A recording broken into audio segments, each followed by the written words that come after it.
The Trader's Son Part 2.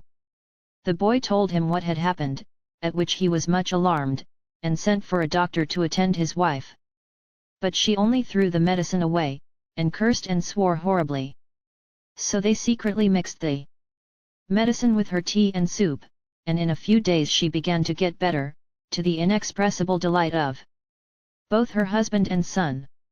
One night, however, her husband woke up and found her gone, and after searching for her with the aid of his son, they discovered her sleeping in another room. From that time, she became more eccentric than ever, and was always being found in strange places, cursing those who tried to remove her. Her husband was at his wits' end. It was no use keeping the door locked, for it opened of itself at her approach, and he had called in any number of magicians to exorcise the fox, but without obtaining the slightest result.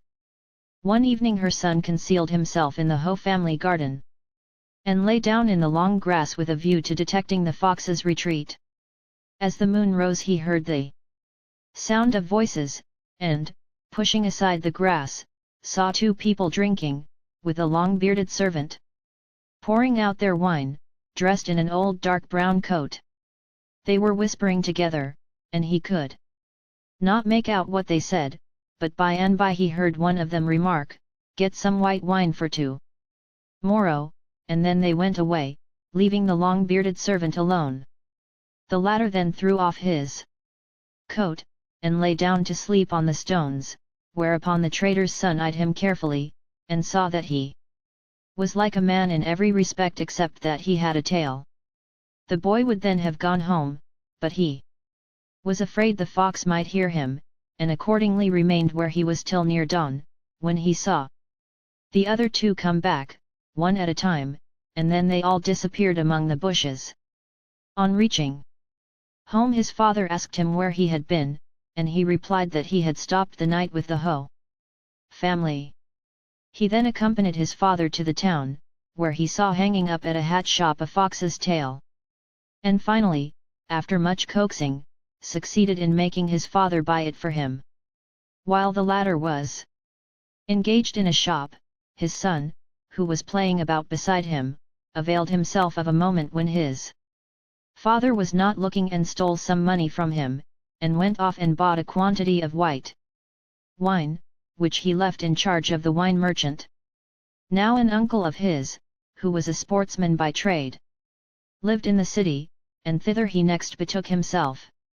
His uncle was out, but his aunt was there, and inquired after the health of his mother. "She has been better the last few days," replied he, "but she is now very much upset by a rat having gnawed a dress of hers, and has sent me to ask for some poison."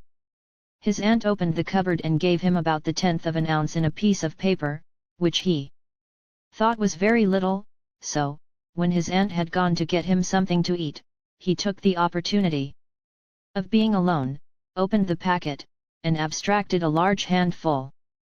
Hiding this in his coat, he ran to tell his aunt that she needn't prepare anything for him, as his father was waiting in the market, and he couldn't stop to eat it.